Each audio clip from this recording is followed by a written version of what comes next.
is if somebody who has gone through the experience and gotten to the other side say, this is what happened to me, here is my story, and it turned out okay. Not everybody that hits that point of suicidal crisis ends up dying.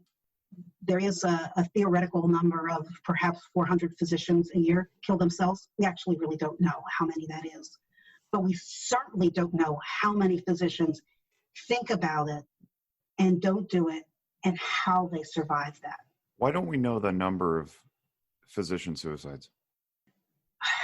Because they don't keep records in that way. And a lot of people don't trust the records that somebody might have put in the death certificate, a cause that was not suicide.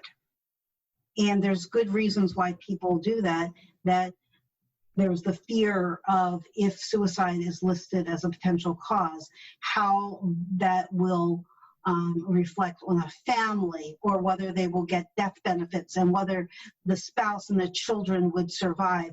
And putting that on the death certificate, what good does that do anybody anyway if it hurts families that are still here?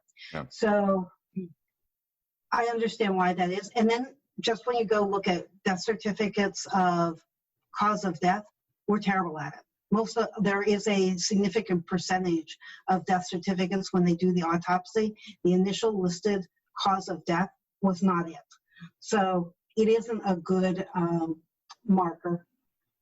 And if you find somebody dead from an overdose, was that from fentanyl, right, from heroin? Was that intentional or was it accidental? The only way we would know is if there's a note. Yeah, single car rollovers.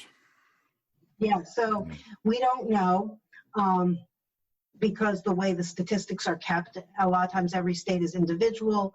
There is a traumatic death registry, but it does not include every state. The way the death certificates are listed, we just really don't know. Are you familiar with Blue Help? It's an police? For police. Yeah, it tracks the police suicides, but it's all volunteer. Not as much as I should. Can you tell me a little bit about it? Yeah, they what they do is they solicit stories, testimonials from the surviving family members. So that's how they get their data. They acknowledge that it's imprecise, also, or I should say incomplete. But you can contact Blue Help if you have a family member who's a police officer who died by suicide, and register that death with that organization so that they have an accurate count.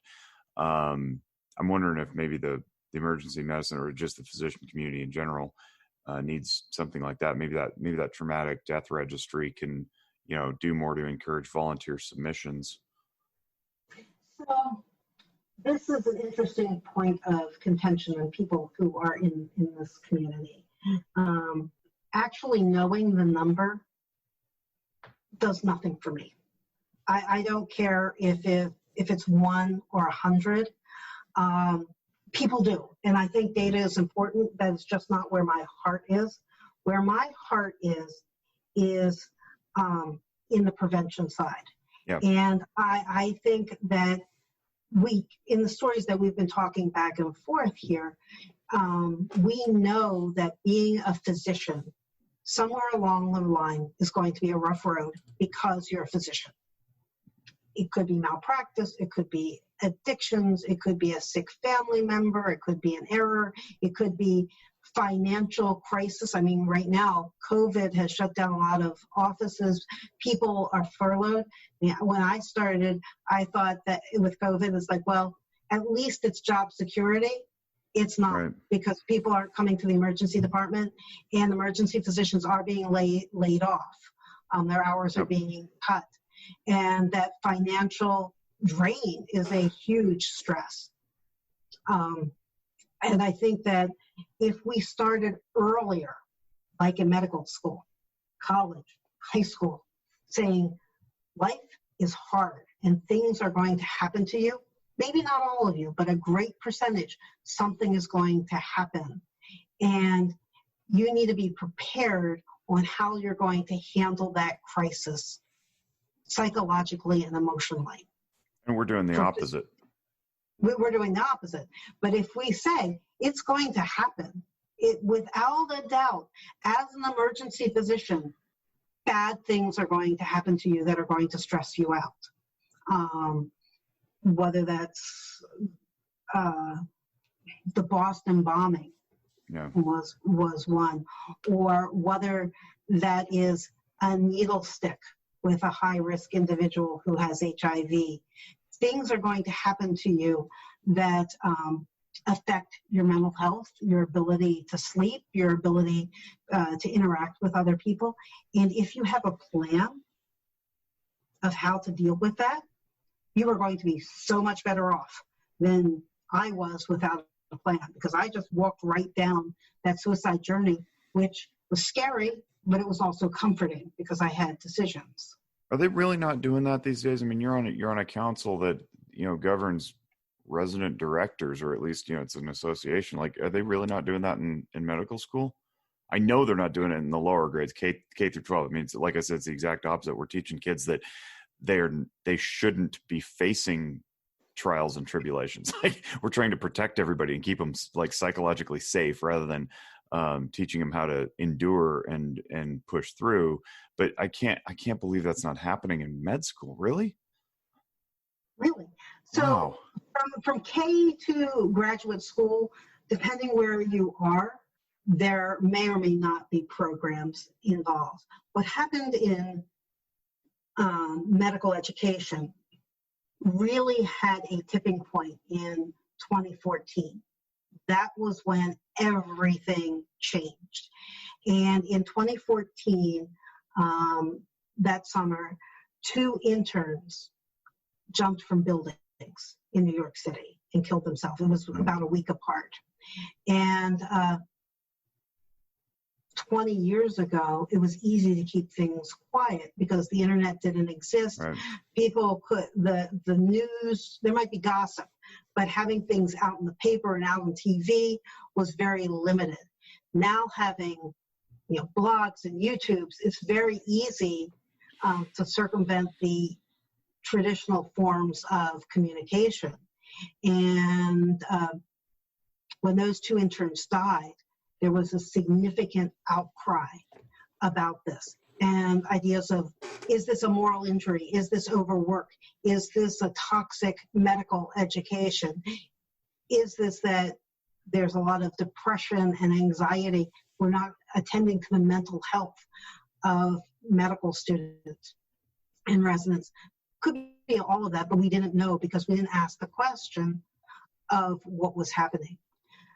The ACGME, the Accreditation Council for Graduate Medical Education, the oversight body,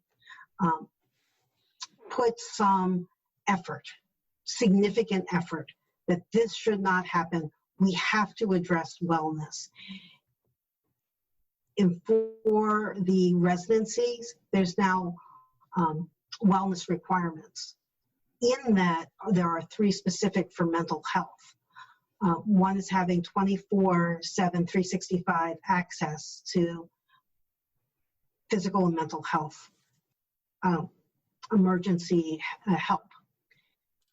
There's no recommendations of how that should look or what is required, but at least there's a minimum standard that there should be something. There is a line that says that co-residents and faculty should be able to have a pathway to talk to program leadership if they're concerned about somebody. They make the recommendation. They don't say how you should implement that. And you really can't, because every institution is going to be a little bit different of how that is. We don't have role modeling of that. I think it went into effect in 2017. And places are still trying to figure out, is this hotlines? Is this having a psychiatrist or a psychologist on staff? Should it be at your hospital, or should you have an exchange program with another institution like here in Philadelphia, that you wouldn't be required to go to your institution, but there's other medical schools, so you could exchange that way. They're at least talking about it. And that's your goal. You know, when I asked that question and you gave the big sigh and the pause, when I said, what do you do about it? This is the answer. This is doing something. You start talking. We don't have an immediate solution, but we can't have a solution without discussion first to see where everybody is. And you know, I asked the question about the number too. You know, how do we get more accurate numbers? And I think, you know, apart from just dangling a number in front of, say, a legislative body to generate funding for the prevention cause, it gives you at least a benchmark to know whether or not it's a problem unique from greater society, right? So if you find that the rate is quadruple what the rate is for normal society, then you have a very large problem. And I think that's why the importance of numbers. But to your point about who cares what the numbers are? We just know that it's happening, and we have a suspicion as to why. Conversations like this one right here on this podcast are really important. So more podcasts. Everyone should have a podcast. But also the education component that you're talking about, the ongoing CMEs to mandate that you have to attend to this stuff is really critical. And then the flip side is, my people who would be the treating professionals need to understand your culture, which is something Walk the Talk America is doing with the firearms industry and the firearms cultures.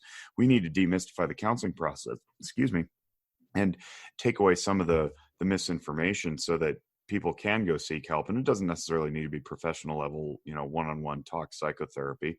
It can, like you said, it can be a peer support line, or a warm line, or a hot line, or a cold line, or however people are referring to those things these days. Somebody on staff, somebody at somebody else's staff, but at least have them available. But then it's not enough just to have them available. You got to make them competent in what they're going to handle.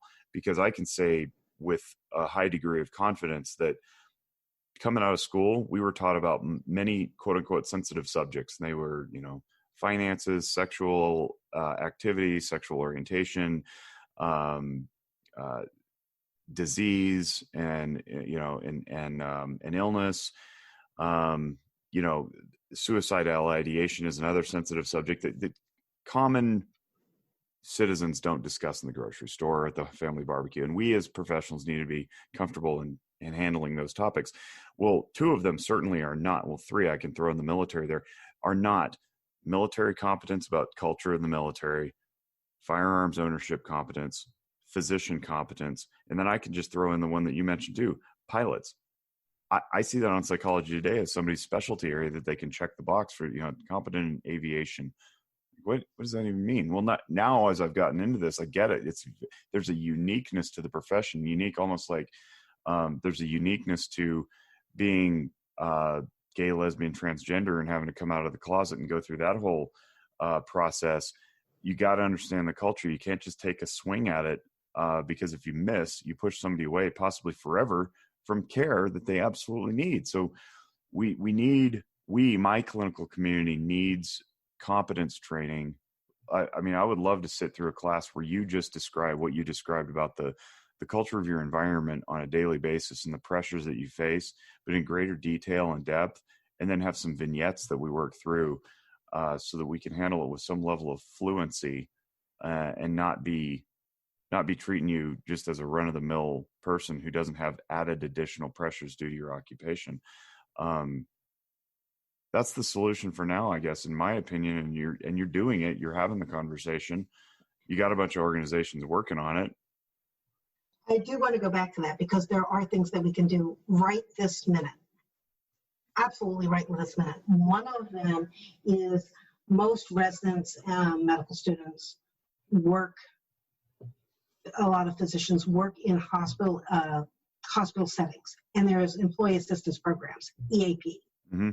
They're there, they're available. But there's not a transparency of process or consequence. So then when you get to the time that you actually feel like maybe you should do that, because you don't know what the consequences are and whether it's really confidential, and if you ask somebody, how does it work, then you're becoming a red flag. Yeah, you instantly put yourself on the radar. Yeah. So I saw that in law enforcement. Instead of waiting until, say, in orientation, hey, we have this EAP, and if you ever need it, here's the phone number.